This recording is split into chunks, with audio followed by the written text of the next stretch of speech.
You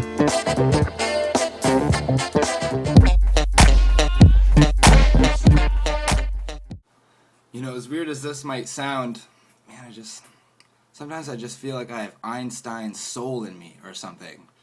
Like something's going on with the way that I'm thinking. No, I'm just kidding.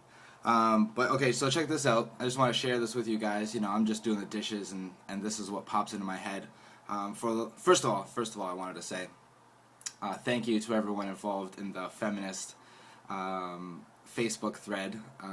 Upon reflection after it with Raishan, we chilled and we talked about it, and overall great conversation on the old Facebook there. A lot of people saying a lot of cool things, and it was definitely a learning experience.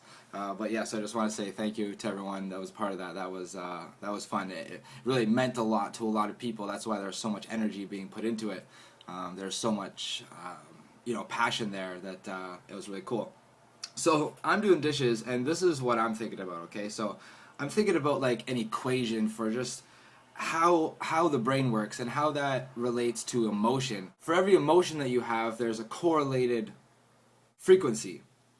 So if you are in the emotion of power and strength, there's a correlated frequency to that, and we are energetic beings, and we can attract other frequencies based on by what we're putting out. And one of the best ways to incorporate more love into your life is to love more. You will attract those things. They call it the law of attraction for a reason. It's a law. It's like a universal law with how magnetics work, and we are electromagnetic beings. So my main focus the past little bit has been conversation, and just last night I did it in the past couple of days in really intense intellectual wise conversations that I have with the people that I hang out with. Shout out to Caleb, shout out to Ryan, my Ruby Famos, obviously talking about stuff, and this flow of energy through the conversation is so important, and I've been a Nazi about it the past little bit, and I really have been getting good like a resonance with it, that people are really realizing that we shouldn't be talking over each other. When one person is speaking, the other person is not. And so this is how I think this all kind of ties in, because if you are coming from a place of let's say self-esteem here, or dignity, or let's say happy, you're happy, and you will act a certain way because that is your emotion, so you can put it into the equation. So I was playing around here, I got U equals R plus S plus or minus S plus or minus R, I'm going on here, like understanding is equal, and it depends on a lot of things. And so if your emotion is something, okay, if your emotion is happy, your equation for how you interpret information is different than, say, shame. So depending on your emotion, okay, you have this emotion, okay, and now I'm doing the equation, okay, so you have this emotion, you're holding it, your whole body is engulfed in this emotion. That changes how you perceive life. And you can control your emotion, which means that you can control the way that you look at life. And it comes down to that control of emotion, because the emotion is one of the hugest things. Like, I was trying to put together this equation, but I think it's even more simple than that. It's the emotion just may be the number one thing which will govern all of your interactions, and how you give information and how you receive information. So, and the equation that I'm putting together here are just all the variables. You have set and setting, mood and emotion, the received energy, like what is being thrown at you, support, if you have people around you who are motivating and support you, they give you energy, they give you strength. Noise, and then, I'd set and setting, and then, off in a brackets, noise. That could be positive or negative. We have all these variables coming at us, and what is the best way to manage that?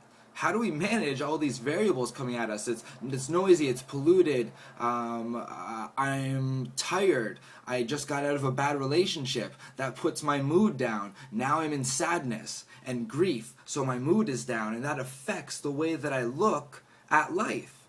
And so my main point, I guess, is that you're more powerful than you think. We have the power to control our emotions, thus controlling our thoughts controlling our emotions. They work hand in hand. I'm really focusing on the emotion in this video, because in a lot of senses, like I said, when you control your emotion, you change that equation. Your binoculars that you look at life, you're looking at it with a different lens. Every emotion that you have, different one. Happy, sad, grief, shame, they all just kept on changing those lenses. Okay?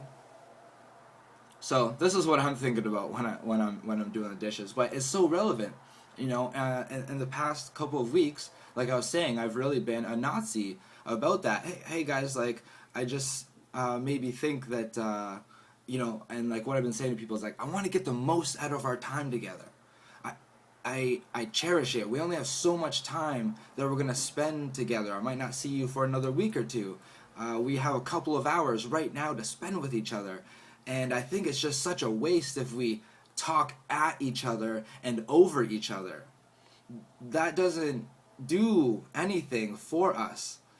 If anything, it puts us back to understanding each other. And that is just so important these days, to really understand each other and to actively listen.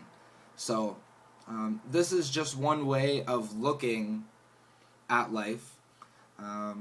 With a set of principles, and to have something to say, all right, this is governing how I'm thinking, and I could be the governor.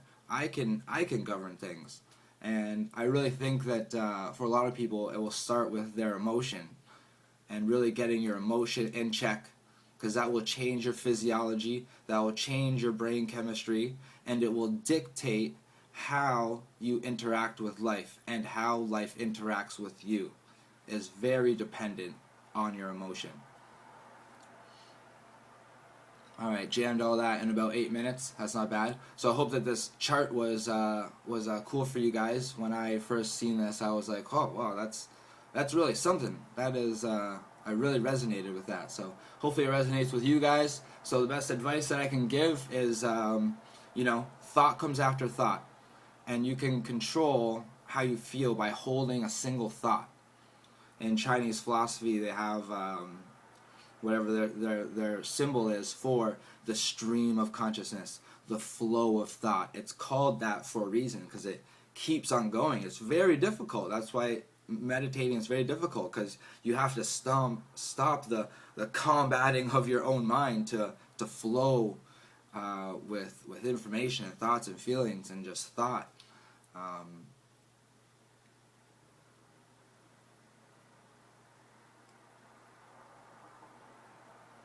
Got too excited to figure out where I went. So yeah, guys, hopefully that made sense to you guys. Maybe rambled on at some points in time, just trying to express what I'm feeling, and this is just a really good way to look at life and make your life so much easier. And no one wants to be talked at. Nobody wants to be talked at. They want to talk with you. I want to listen. I want to talk. I want you to listen when I talk. And building trust is very easy when you do that. Trust is easily built. Respect is built when you look at someone in the eye and you pay attention to them and you listen and you control your emotions so that you'll give the best positive feedback that you can. And if you're in a lot of these lower emotions, I guess that was even before I even started this video, that was my point, is that either you're open to information or you're not. And when you don't consciously say, you change your equation by either putting yourself in a different mood, you have to consciously say, I'm listening to this person now. I'm doing this. And then now the equation changes for the information to come in, and now you can finally get the conclusion or the final calculation of understanding. You put all these variables in through your mind, which has this equation, as I'll keep on bringing it back to, and you perceive the information, and you can say to yourself, I'm listening to this person now. Now you can actually understand them because you opened your mind up and you put those binoculars on. The information comes. You can now understand them. You can consciously say that. And a lot of people don't. They listen with the intent to reply. And that is a different equation. You're not listening. Okay? All right. Love you guys. If everyone is keeping up with their self-development, congratulations. It is very tough to stay on self-development for an extended period of time.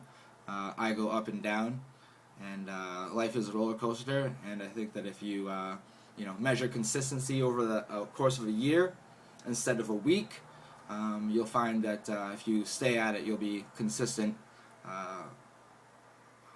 in the long run. And I think that's very important. So next time, guys, peace, love. Boom.